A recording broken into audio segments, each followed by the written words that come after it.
Bonjour à toutes et bonjour à tous et nous revoici pour une nouvelle vidéo où cette fois on va parler du JSON. Donc pour ce faire, je vous propose un petit cas pratique où je vais lister tout simplement, je sais pas moi, les titres de mes 5 dernières news par exemple. Donc ici on peut voir tout simplement le code basique de ma page et dans le corps de page ici je voudrais mettre tout simplement les titres de mes 5 dernières news. Donc je souhaite le faire en Ajax parce que j'ai décidé, voilà, c'est comme ça. Donc je vais utiliser du JavaScript. Donc j'ouvre mes balises script. Donc je vais utiliser encore jQuery. J'ai fait une vidéo sur le sujet, comment l'installer pour que le code marche sur votre site internet. Si vous ne l'avez pas vu et que vous ne savez pas comment faire, tout simplement je vous invite à la regarder. Donc je vais faire une requête Ajax, j'ai dit, avec jQuery. Donc je fais $.get. De toute façon, je ne vais pas passer de données. Je vais appeler la page Ajax test.php. Et enfin, je vais appeler une fonction callback qui va me retourner ce que retourne tout simplement la page Ajax test.php. Et pour le moment, je vais simplement faire un console.log de data. Donc passons maintenant à Ajax test.php. Donc ici, je vais tout simplement faire une requête SQL. Donc j'utilise PDO. Si vous ne savez pas, BDD en fait c'est un objet qui est une instance de PDO. Là je n'ai pas fait de vidéo dessus. Peut-être que j'en ferai une. En attendant, au pire il y a toujours Google. Donc je vais faire une requête SQL, select, news titre, from news, order by news timestamp, desk, pour récupérer les dernières news, et j'ai dit on se limite à 5. Enfin, je vais faire un fetch all pour que le résultat de cette requête SQL me soit retourné sous forme d'un tableau. D'ailleurs, je vous propose simplement de regarder qu'est-ce que me retourne cette requête avec un petit var_dump. Je vais sur la page Ajax test.php et voilà. Donc on peut voir que ça me retourne un tableau de 5 éléments. C'est normal puisque j'ai limité à 5 news. Et chaque élément contient un autre tableau qui est composé d'une clé qui s'appelle newsTitre et qui a comme valeur tout simplement le titre de ma news. Donc maintenant je voudrais que ces données soient traitées mais du côté JavaScript. Je ne souhaite pas le faire côté PHP. Vous allez me dire, je retourne ça. Le problème, c'est que vous savez que l'Ajax retourne du XML et notamment des chaînes de caractères. Ajax, un synchronyme JavaScript and XML, donc ça retourne des chaînes de caractères. Le problème, c'est que moi, je ne souhaite pas retourner une chaîne de caractères, je souhaite retourner ce tableau. C'est un tableau, moi, je souhaite retourner un array.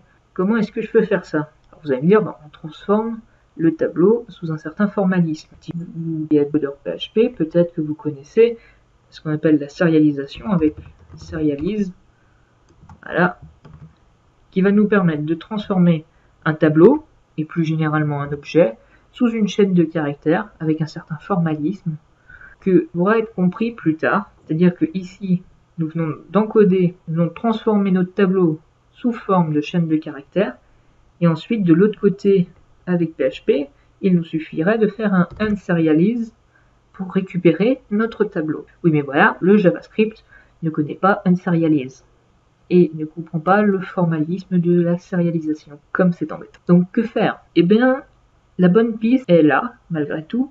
Il s'agit effectivement de transformer notre tableau en chaîne de caractères et de l'envoyer au JavaScript qui, de l'autre côté, va le retransformer en tableau, mais le formalisme n'était pas le bon. En l'occurrence, on ne va pas utiliser la sérialisation, on va utiliser ce qu'on appelle le JSON. Quelle surprise, c'est pas comme si c'était le sujet de ce cours. Donc le JSON, qu'est-ce que c'est? C'est JavaScript Object Notation. Donc là encore, c'est comme la sérialisation, ça va nous permettre de mettre en forme des tableaux, des variables, des entiers, des floats, des chaînes de caractères, etc., des booléens et des objets, et sous un formalisme différent, compréhensible notamment par le JavaScript, c'est dans son nom, JavaScript Object Notation. L'avantage du JSON, c'est que certes, de base, il a été développé pour JavaScript pour permettre de représenter des objets, des tableaux, des données en général sous forme d'une chaîne de caractères pour pouvoir les stocker, les transmettre, etc. Mais son champ d'action s'est élargi. Le JSON a pris son indépendance, tout simplement par rapport au JavaScript. Et maintenant, soit de base, soit avec des bibliothèques, il peut être compris et interprété par de nombreux langages. D'ailleurs, le site officiel du JSON liste globalement les langages qui peuvent comprendre le JavaScript, soit de base, soit avec des librairies. On peut voir qu'il y en a plein, de l'ActionScript, de l'ADA, du Bash, du langage Go, de Google, du PHP, etc. Donc il y en a plein, comme vous pouvez le voir, notamment évidemment le JavaScript, du Lua, enfin bref, je ne vais pas tous les lire parce qu'il y en a pas mal. Mais bref, c'est un langage qui peut être compris par beaucoup de langages, et notamment, en ce qui me concerne, l'avantage c'est qu'il est compris par PHP et notamment par JavaScript. Donc si je souhaite transmettre des données de PHP à JavaScript ou inversement, je vais utiliser de manière privilégiée le JSON. Donc comment est-ce que je vais encoder les données news? C'est pas plus compliqué que le serialize. On va tout simplement utiliser le JSON en code. Voilà, pas plus compliqué. Donc ça va m'encoder mon tableau news sous une autre forme que je vous propose encore une fois d'aller regarder. Il n'y a pas, je fais pas dans l'ésotérisme. Voilà. Bon, c'est pas des plus beaux. Je vais rajouter un petit flag JSON pretty print parce que oui, il y a un joli affichage et un moche affichage. En gros, ça rajoute simplement des espaces et des retours à la ligne dans le code source. Donc voilà comment se présentent les objets sous un formalisme JSON. Un crochet signifie un tableau. Donc là, on peut voir que nous avons un tableau de 1, 2, 3, 4, 5 éléments. Ici, nous avons un tableau de 5 éléments. Ces éléments, qu'est-ce que c'est? C'est des accolades. Donc les accolades, ce sont des objets. Donc nous avons ici 5 objets qui ont un attribut. Cet attribut s'appelle newsTitre. 2 points. Donc cet attribut a une valeur. Et la valeur, c'est tout simplement le titre de ma news. Et c'est ça le JSON.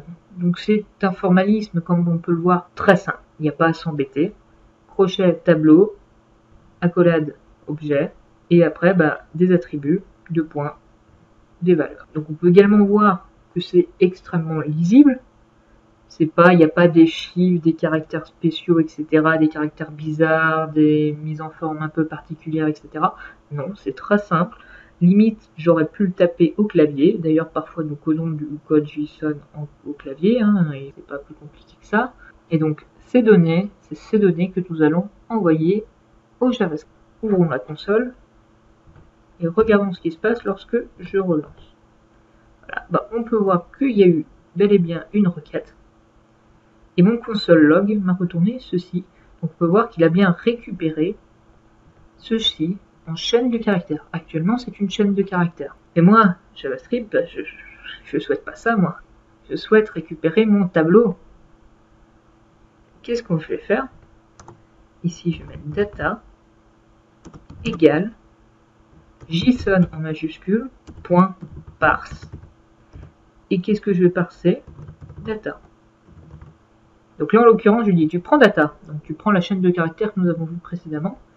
Tu vas la parser, parce que c'est du JSON. Donc je dis JSON.parse. Ça va me parser ça pour me retourner un objet. Puis je lui dis, cet objet, tu le stockes où?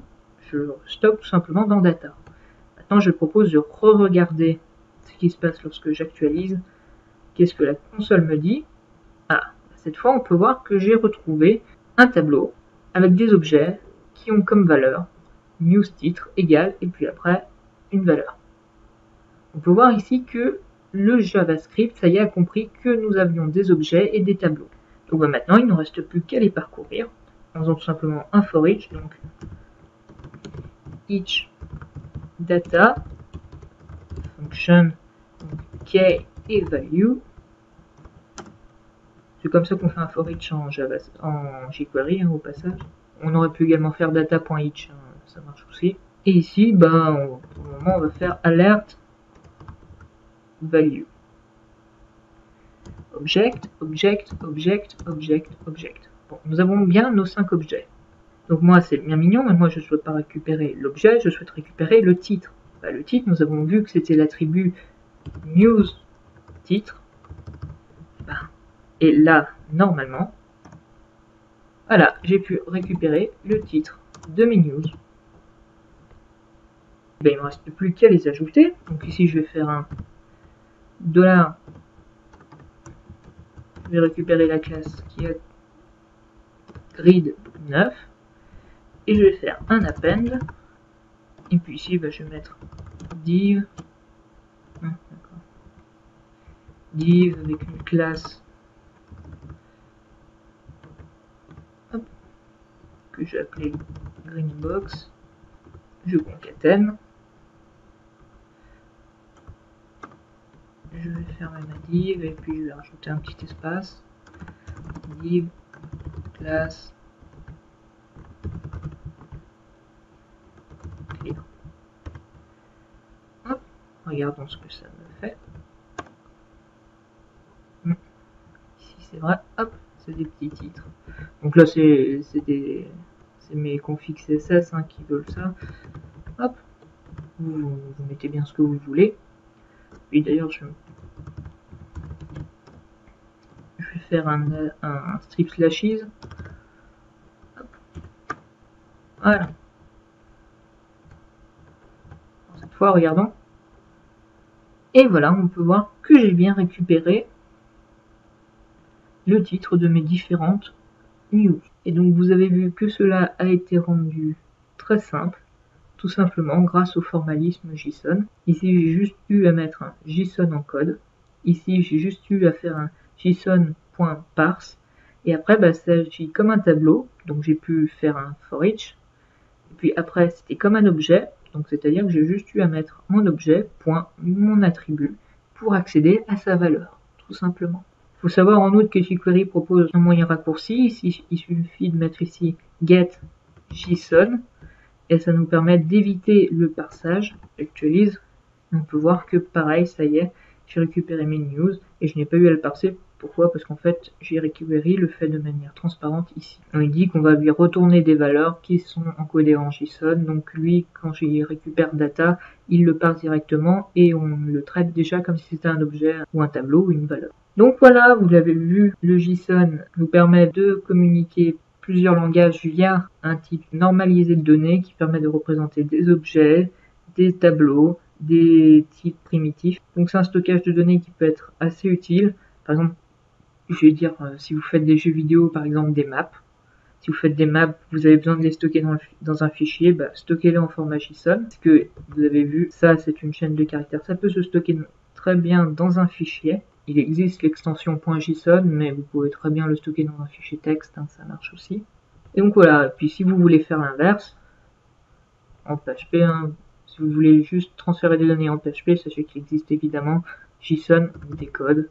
Donc ça sera tout pour cette vidéo. J'espère que de votre côté, bah, vous passez de bonnes vacances. Moi j'en ai pas, moi je suis au travail, moi je suis en stage de fin de cycle. J'explique également que je fais pas non plus plein de vidéos sous prétexte que je suis en vacances, parce que bah, justement je ne le suis pas. Mais bon, je pense malgré tout à vous, hein, vous avez vu, j'ai continué à faire des vidéos. J'espère que cela vous plaît toujours autant. Alors bonnes vacances à vous, amusez-vous bien et puis bah, continuez à nous faire des bons programmes. Allez, au revoir et à une prochaine fois.